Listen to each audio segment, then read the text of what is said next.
हर हर महादेव, घर घर महादेव, माता पार्वती की जय हो। आज मैं आप लोगों को फिर से शिव चर्चा की बहुत ही सुंदर कहानी लेकर के आई हूँ। आप लोग इस कहानी को पूरी जरूर सुनिएगा। कहानी शुरू करने से पहले आप लोगों से निवेदन है, कृपया कृपया कृपया चैनल को सब्सक्राइब जरूर कर लीजिए। आप लोग वीडियोज तो देखते हैं पर चैनल को सब्सक्राइब नहीं करते हैं, तो प्लीज़ चैनल को सब्सक्राइब कर लीजिए। आइए कहानी को शुरू करते हैं। एक गांव में एक बसुहारिन रहती थी जो बांसे की टोकरी बना बनाकर सारे गांव में, शहर में, हर जगह जा जाकर वो बेचारी बेचा करती थी। एक दिन की बात थी, उसकी एक भी टोकरी नहीं बिकी। वैसे तो एक दो बिक जाती थी, ज़्यादा उसका धंधा होता नहीं था। एक दिन था तो एक भी टोकरी नहीं बिकी। वहाँ से वो वापस सारी टोकरियाँ लिए चली आ रही थी तो क्या देखती है कि गांव के बाहर एक मंदिर है, उसमें शिव चर्चा हो रहा था। शिव चर्चा हो रही थी तो उसने सोचा कि ये क्या हो रहा है। उसको प्यास भी लगी थी बहुत तेज और भूख भी लगी थी। उसने सोचा ये जो सब लोग पूजा कर रहे हैं, यहाँ पे प्रसाद तो निश्चित ही मिलेगा और पानी भी मांग कर पी लूँगी, तो चलो मैं भी यहीं बैठकर थोड़ी देर आराम भी कर लेती हूँ। वहाँ बैठ करके आराम करने लगी।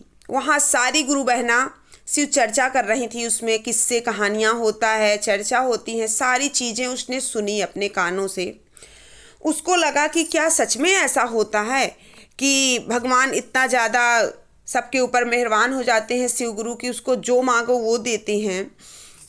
सारी औरतों से पूछने लगी, गुरु बहना बताने लगी कि हाँ ये तो सच में होता है। अगर तुमने शिव की चर्चा कभी सुनी है, तुम्हारे कानों में उनकी चर्चा कभी भी गई है, तो जरूर तुम्हारा जीवन सुखमय होगा। वो सोचने लगी मन ही मन, तो मैं तो एक बसुहारिन हूँ, मेरी तो एक भी टोकरी नहीं बिकी आज तक। हे गुरुजी, अगर मैंने आपकी चर्चा सुनी है आज, तो मेरी टोकरी सारी बिक जाएं। मेरी टोकरी बिक जाएंगी तो मैं भी चर्चा कराऊंगी अपने घर में, मुझे भी विश्वास हो जाएगा, मैं भी गुरु बना लूँगी शिव को। इतना बोली और उसने प्रसाद लिया, पानी पिया और वहाँ से चल दी। जब चली तो सच में उसकी टोकरियाँ बिक गईं। एक एक टोकरी करके पूरी टोकरी बिक गई। बाकी जो भी औरतें थी उसको कहने लगी कल और टोकरी लेके आना, हमको भी लेना है। ऐसे करके उसका व्यापार इतना अच्छा चलने लगा कि 2 दिन 3 दिन उसने बहुत सारी टोकरी दिन रात मेहनत करके बनाई और अच्छा खासा पैसा भी कमाया। अब वो बहुत खुश हुई। उसने सबको बताया कि मैंने ना शिव की चर्चा सुनी थी, इसलिए शायद मेरी टोकरी बिकी है। मैंने शिव जी गुरु को कहा भी था कि अगर मेरी टोकरी बिकी तो मैं चर्चा करूँगी अपने घर में और सबको बुलाऊंगी और शिव को गुरु भी बनाऊंगी।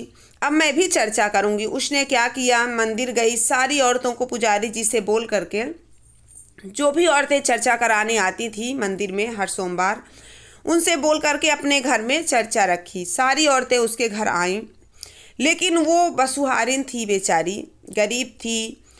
उन सारी औरतों ने सोचा कि इसके यहाँ, ये तो बसुहारिन है, इसके यहाँ का प्रसाद तो हम खा नहीं सकते हैं, ये हमसे कास्ट में भी छोटी है, हम नहीं खाएंगे इसके यहाँ का प्रसाद।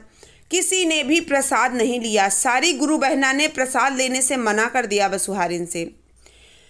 ये उस बसुहारिन का अपमान नहीं था, ये शिव गुरु का अपमान था, घोर अपमान था। क्योंकि कहते हैं कि प्रसाद लेने में जाति पाति नहीं देखनी चाहिए।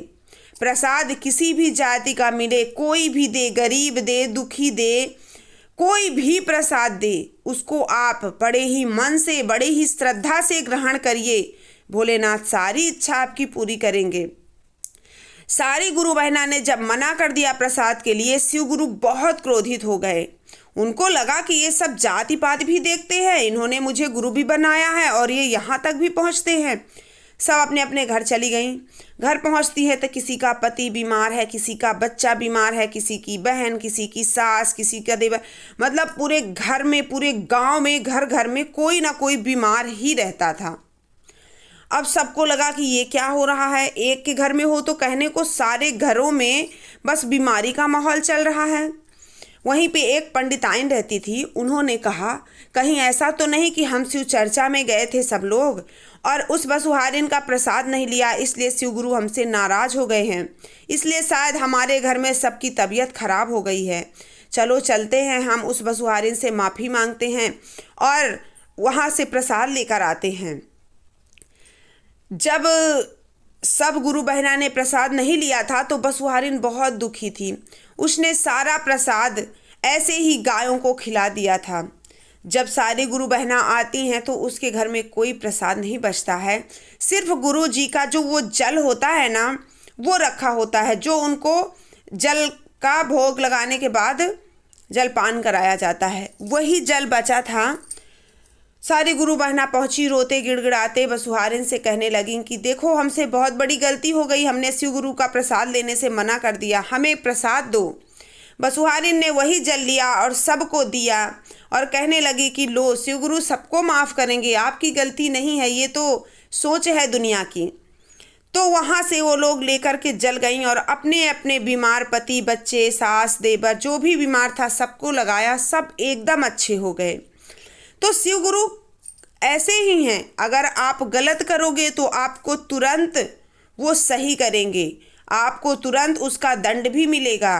क्योंकि पिता, अगर बच्चा गलती करता है तो पिता समझाता है, अगर समझ में नहीं आया तो कहीं ना कहीं उसका परिणाम भी भुगतना पड़ता है, उसको दंड भी मिलता है। तो एक कहा गया है ना कि जाति पाति पूछे नहीं कोई, हरिका भजे सो हरिका होई। वो प्रभु जो है वो जाति पाति नहीं देखते हैं। मन से अगर आप भक्ति करोगे तो आपके ऊपर खुश हो जाएंगे, चाहे आप भिखारी हो, चाहे आप किसी भी जाति के हो, चाहे आप कितने भी गरीब हो और आपके पास कितनी भी धन दौलत है, अगर आप अपने उसमें गुरूर में रहते हो, आप मन से पूजा पाठ नहीं करते हो, दिखावटी करते हो, तो फिर शिव गुरु आपके ऊपर कभी भी खुश नहीं रह सकते हैं। तो ये थी मेरी आज की कहानी। उम्मीद करती हूँ आपको कहानी पसंद आई होगी। पसंद आई हो तो वीडियो को लाइक, चैनल को सब्सक्राइब जरूर कर लीजिएगा। मिलती हूँ नेक्स्ट वीडियो में, तब तक के लिए प्रेम से बोलिए हर हर महादेव, घर घर महादेव, माता पार्वती की जय हो।